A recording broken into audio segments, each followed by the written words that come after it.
Sup Shredders, my name is Logan aka Spiderhands and welcome to an SP Reacts, where today we have ourselves a track by an am named Brandon Hixson titled The Song of Cryo Creek, and if we switch over to here we have ourselves the official audio for it.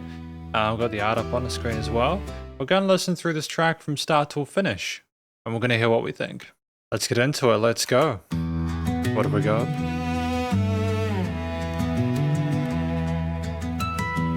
Nice use of natural harmonics there.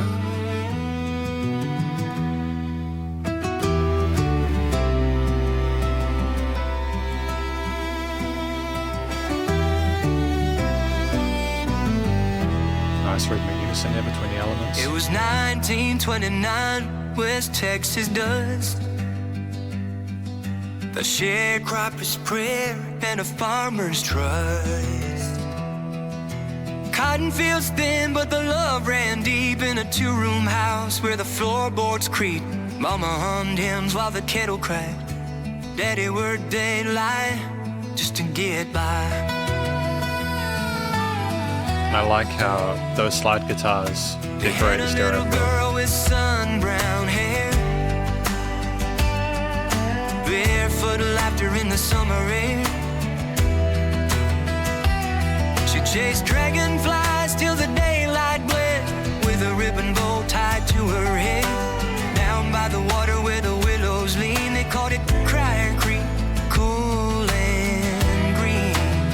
Cool bluesy phrasing on the tail. Now the wind still knows her name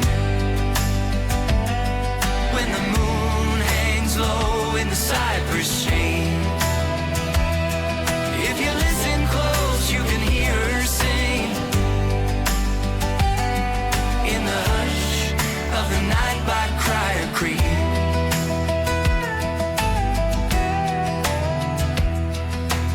One evening late when the sky turned gray,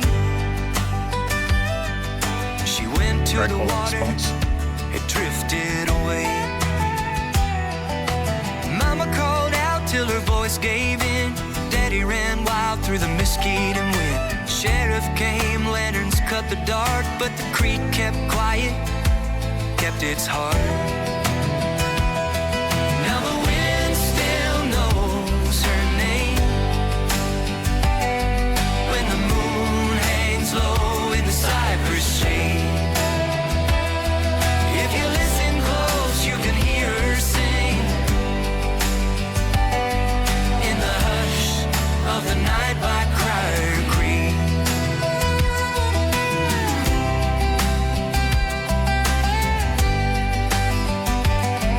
It's kind of neat to have a little solo section as a forward for vocals. They searched that creek till the years ran dry.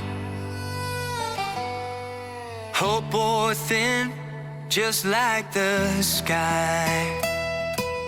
Mama lit candles, Daddy drank silence. Grief moved in like an unwanted tenant. Some say angels took her home, some say the creek won't be alone.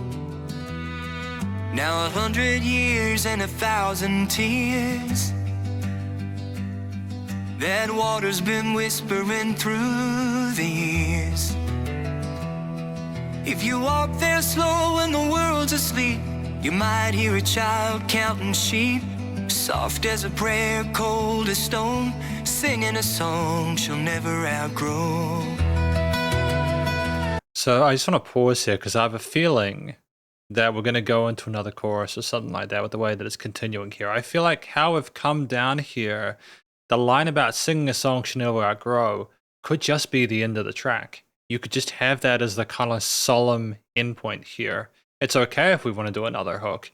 Just allowing ourselves to rest on this point is an unexpected end, which I think will potentially be more impactful to people. Now the wind still knows her name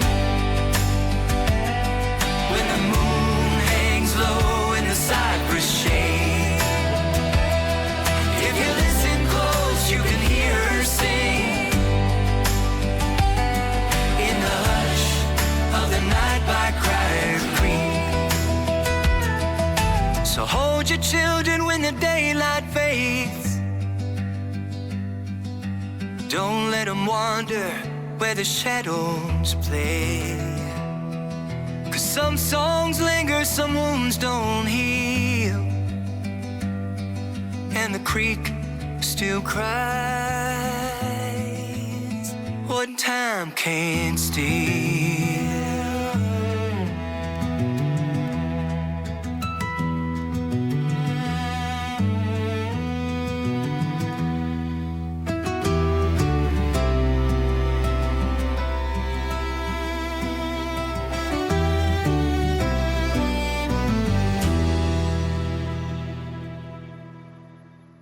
Nice little pizzicato or something like fast bowing on the strings near the end there.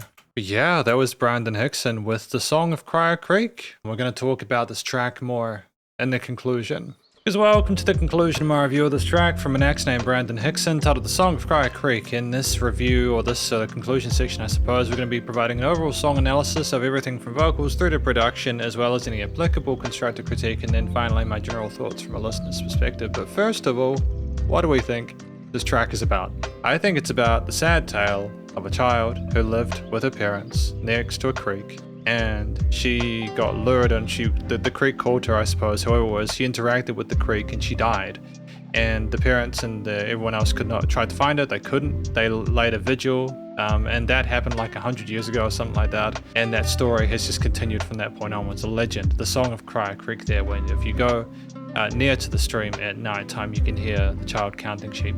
It's a visceral and intense experience listening through this, and I imagine it would resonate with people, parents who have vulnerable young children who might be prone to doing something like this. They might be able to sort of relate to that, or find, or maybe people who have lost children like this might find some sort of solace in it. I think the kind of spookiness of it makes it a bit more sort of interesting there, but it's almost kind of also earnest and well-intentioned, like at the end telling you to sort of keep your children close and everything like that, and to beware of the creek is effectively to say, remember that you can just lose your child, they can just pass away, and we just need to try and avoid this tragedy happening again. I like the creativity with the lyrics. I thought they were very heartfelt, and there was some really sort of solid imagery there. Like you could vividly sort of like imagine the mother humming along, the kids chasing the dragonflies, etc. You could imagine the candles and everything that they discussed. So I feel the lyrics are quite effective. I thought the vocals were solid. We seemed very comfortable on a hidden chest voice there. It was very personable and suitable for this kind of country folkish kind of style of music there. I feel that when the chorus of the crowd vocals came in those chorus sections there, just to simply elevate and provide more sort of presence for them, that was nice. It was almost like the people around the main vocals were sort of commiserating on the loss of the child, and that kind of A-B side there is very effective in a track like this. You can kind of imagine someone on a stage telling the story, and then the people know that sort of main message, and the rest of the people in the sort of bar sort of sing along to it. It kind of, you can imagine this kind of working like in a live situation, but it also is a style of sort of like structuring vocal takes and recording and producing things that works across a wide variety of songs in the history of country music as well. We have interesting sort of major and minor sort of diatonic scale choices there. We also have some sort of bluesy passages, which, considering the sadness of the subject matter, the feeling of loss and everything like that, that sort of no choice makes complete sense there. There are some sort of pretty sounding major orients with the vocal parts, as well as the instrumental parts, where we typically resolve to a minor, which makes sense because it's not a happy situation that we're in. But I think, yeah, the vocals are well handled. They express themselves in a way which is kind of intimate and appropriate for the subject matter. But the track itself, it's like 5 minutes, and that's outside of the 2 to 4 minute sweet spot, where if it's less than 2 minutes, we might be sort of missing some important sort of like context that might be underdeveloped, or if it's over 4 minutes, we really have to try not to overstay our welcome with one too many time of certain passages, or we have to provide enough sort of interested development or sort of new sort of like directions, or just to not allow things to be stale or to become stale. I think the aesthetic that is produced immediately by the mixture of the kind of palm-muted guitar takes there with the mixture of quarters and eighths there, working through those sort of minor triads there, with the strings kind of caressing you on the other side of the stereo field there with a familiar kind of buzz there, and with the kind of chimey sounds of those natural harmonics on the guitars, kind of like the stars in the night sky. It's there's a nice combination of friendly sounding elements there that are in a state of mourning due to the note choices that they have, but still amalgamate neatly. And as we get more of the sort of string harmonies and develop the piece further, you get more of a feel for the direction that it's going harmonically and tonally, and it starts to make more sense. And as we have this kind of da-da-dun-dun-dun, that twist in the tail there, sort of compositionally or performance-wise there, it lets you know, hey, there's not just going to be that one sort of main bass line and chord progression throughout the entire song. We're going to have little twists in the tail, and it gives the listener just a bit more sort of hope for there being more of an exciting situation at that point. And that's before even the vocals have come in, where when they come in, you're like, oh, and now we have vocals now, and you just kind of feel spoiled for choice at that point. And there's lots of little tails and ornaments there. The strings and the guitars do sort of call and response to certain parts and alternate kind of lead passages there. I like the coloration of elements within the mix. That da-da-dum-dum-dum kind of seems like the guitar is trying to make a statement, but rhythmically everything's sort of like holding back, almost like it's trying to come out of the creek itself. When you have the drums come in, they have this quarter note pulse there that kind of pushes you forwards, almost like you're stumbling trying to find your lost child, you know, in the water. And it's just it's a steady pace there. I think that it shows the right tempo. If it had been any slower than that, it almost seemed like we wouldn't be able to get up, and if it was faster than that, it seems a little bit sort of overzealous. So I think the choice of quarters with like lots of sub 8th and 16th across the other sort of like harmonic and rhythmic devices when the accompaniment makes for a nicely textured sort of overall sort of groove and presence. And we've even got which I'm wondering if that's sort of like 8th and 16th note hi-hats there with the kind of rim shots there too, because we don't want to sort of commit to a full snare sound at that point too early on. I think with like tambourines or something like that, or shakers as well there, even when we get into the chorus section, a lot of the size and sort of heft of the mixes and those additional vocal layers, we keep a lot of the sort of established kind of layers there to sort of provide sort of a connection between those two. But yeah, it does sort of like develop on with further sort of like slide guitar solo passages there, working between the pentatonics and the major and minors like relevant to it.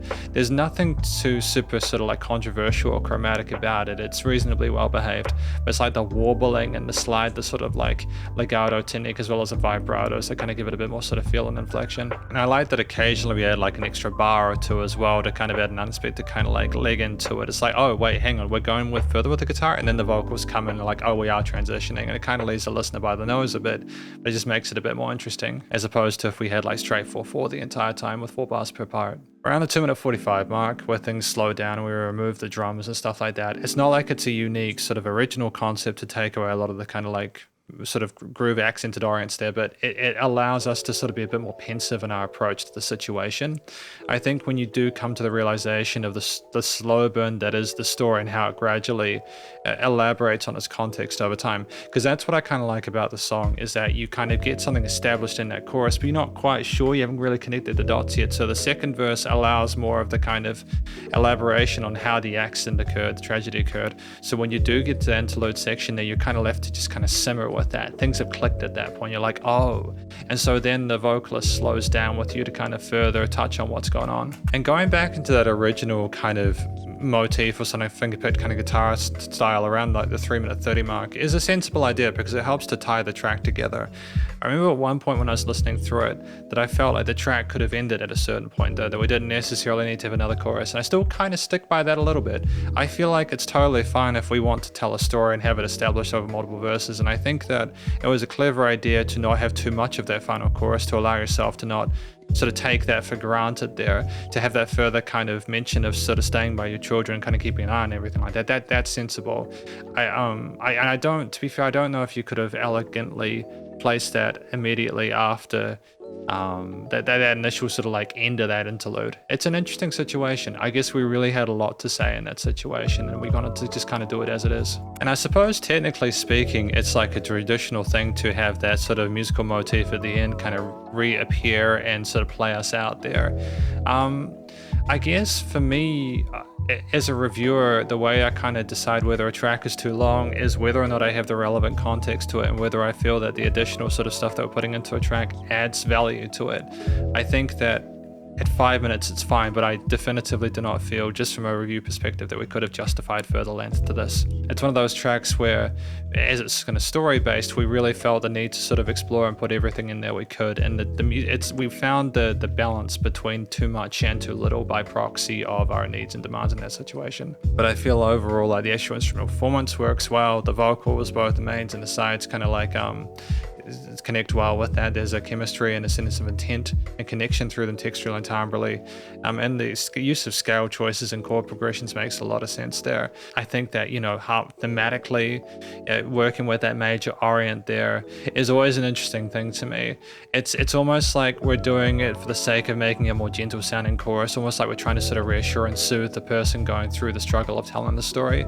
But I'm glad that we didn't try to sort of romanticize or try and do anything outside of making it a minor orient with most of it. It's just a fine balancing act between the instruments you have, what notes they're playing, the tones and textures and qualities of those different sounds, and trying to establish a firm kind of connection to the style of music we're trying to make, whilst also trying to make it sort of like pleasant to listen to, but whilst also having some sort of authenticity of message. There's a lot of kind of levers and pulleys that you're trying to sort of deal with here when you're writing this kind of music, but I feel like for the most part we handle it well. And I think if we'd made the harmonies more complicated or tried to put more sort of chromatics or extensions in them, we might have sort of like, it just might have been a bit too much. In the same way, I feel like, you know, even though there were some very busy instrumental parts within this piece, it never overstayed its welcome. And I think we were just trying to sort of decorate and sort of like coat it in a way where I felt like it developed further over time. Studio recording, mixing and mastering is good. I liked the way that the different vocal layers as well as the mains were carried in the mix, the guitars, the strings, with a nice sort of buzz and sort of like pull to those there, the bass, the drums, etc. You know, the bass typically orienting around the root notes there, not being too prominent.